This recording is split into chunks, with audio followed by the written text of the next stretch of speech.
Greetings, dear student. Our given lecture to a discussion about ancient Indian philosophy. This is very interesting and a very specific philosophical system. We can often find many terms from ancient Indian philosophy in use today. Let's begin.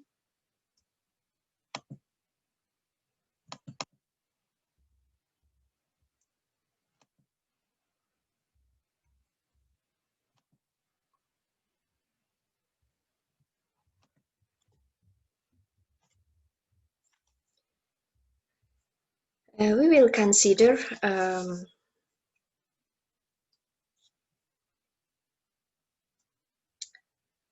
the basic concept of ancient Indian philosophy.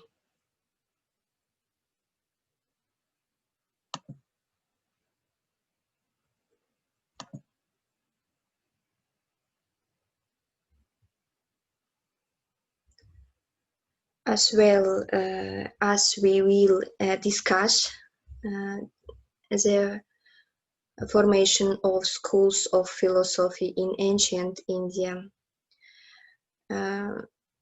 Many of you have heard and are a little familiar with Buddhism. We will try to consider these and other questions in this lecture. Okay? Let's next slide.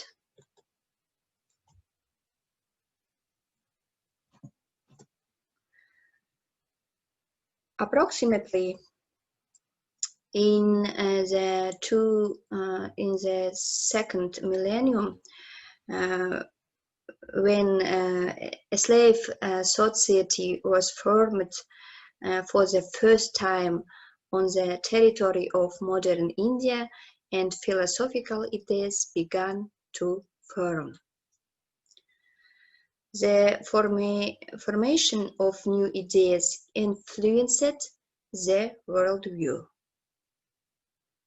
The most ancient written sources testify to this. According to the worldview of ancient India, the beginning of everything is Brahma. Everything in the world originates from Brahma, and people appeared from different parts of Brahma's body. Hence, the concept of casta is formed. Castes, closed groups of ancient Indian society. Each caste has its own purpose and craft. The highest caste was considered the caste of Brahmins. Brahmins is ancient India priests, as well as those who are engaged in intellectual work. Brahmanas emerge from the head of the Brahma god. The Kshatriyas came from the hands of the Brahma god. The functional purpose of the Kshatriyas was to protect the Brahmanas and the whole society. The Vaishnav caste, caste was engaged in crafts and trade. They had to provide material benefits to society. The Shudra caste was often not considered human at all. They were doing black work. Those who were not born Hindi were also included in the Shudras. And in ancient Indian society, the division into castes was strict. These features of ancient Indian society became known from fragments of written sources, Vedas. Vedas are the oldest written sources of mankind. The Vedas were written in the oldest language, in Sanskrit. Researchers believe that the Vedas began to be recorded around the 2nd millennium before century.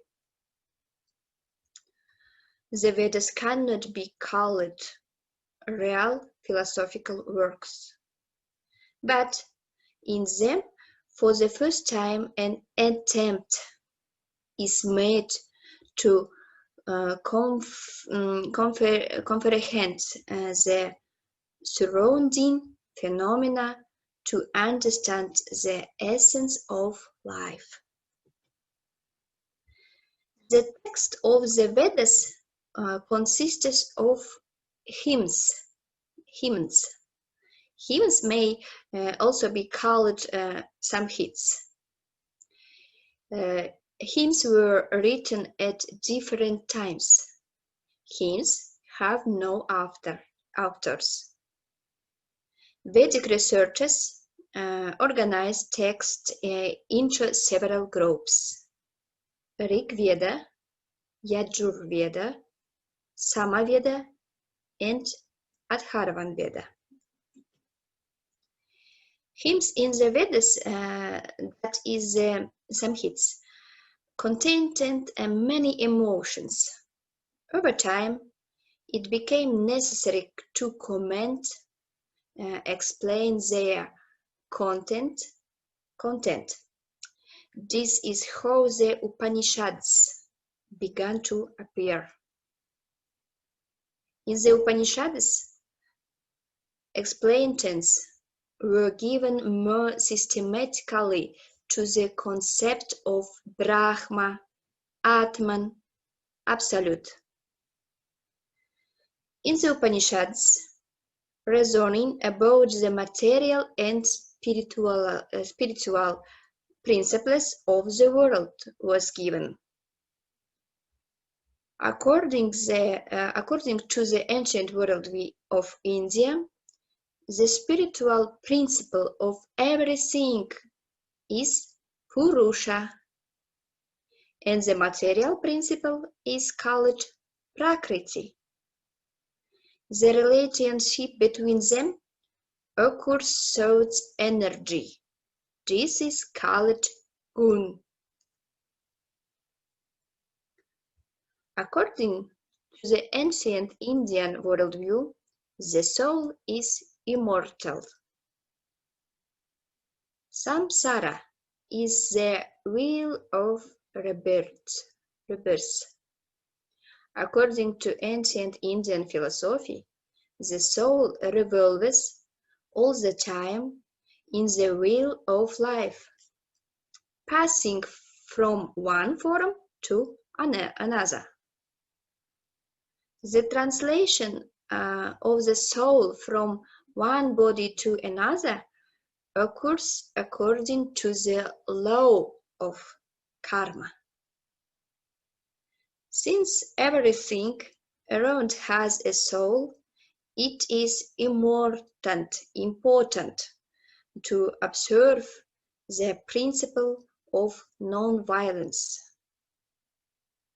Only the purest, sinless soul is able to free itself from the wheel of samsara and attain moksha, the tranquility of the soul.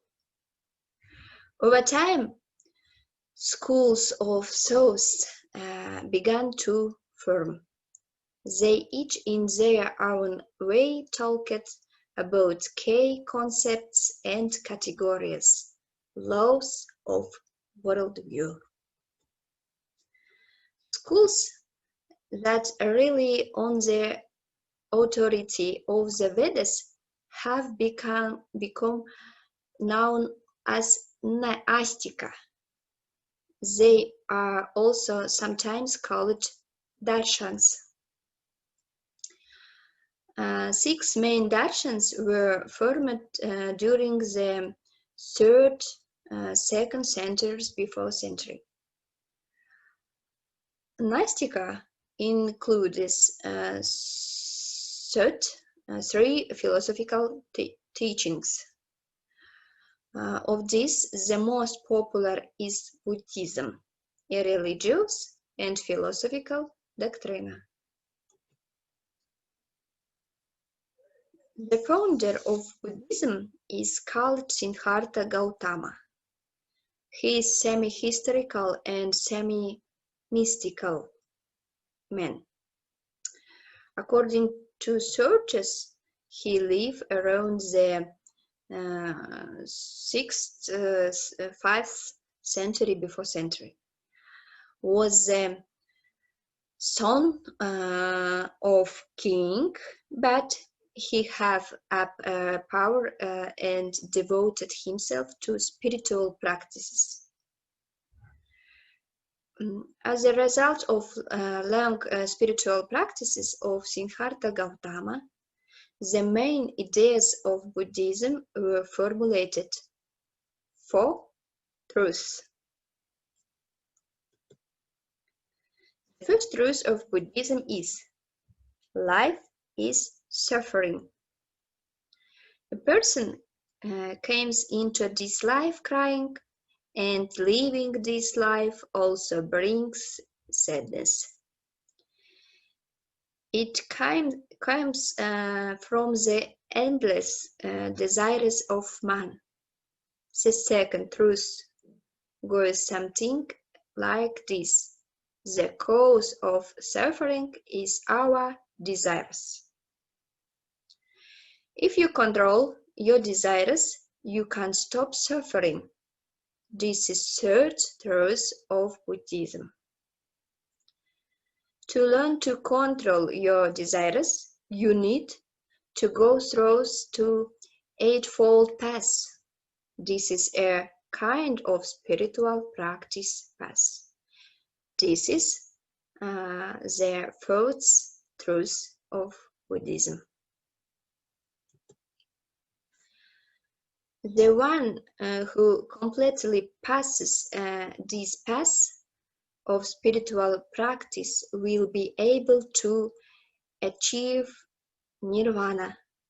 According to Buddhist philosophy, every person is capable of attaining nirvana. It doesn't matter what caste a person is from.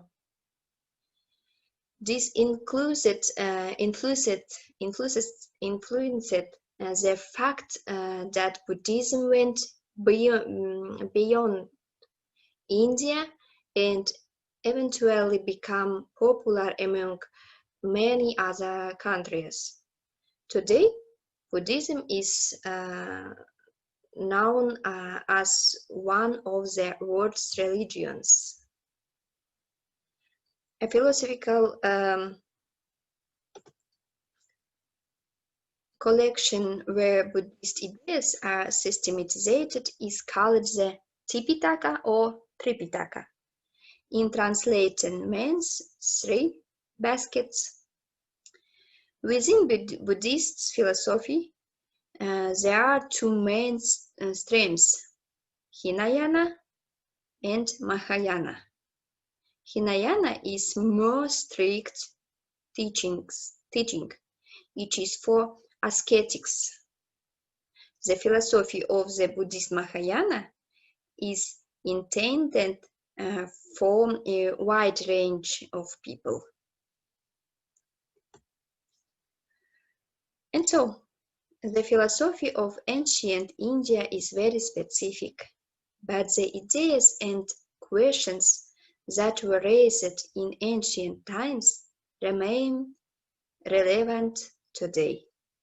We will discuss this in more detail with you as practical works. Thank you for attention. Goodbye.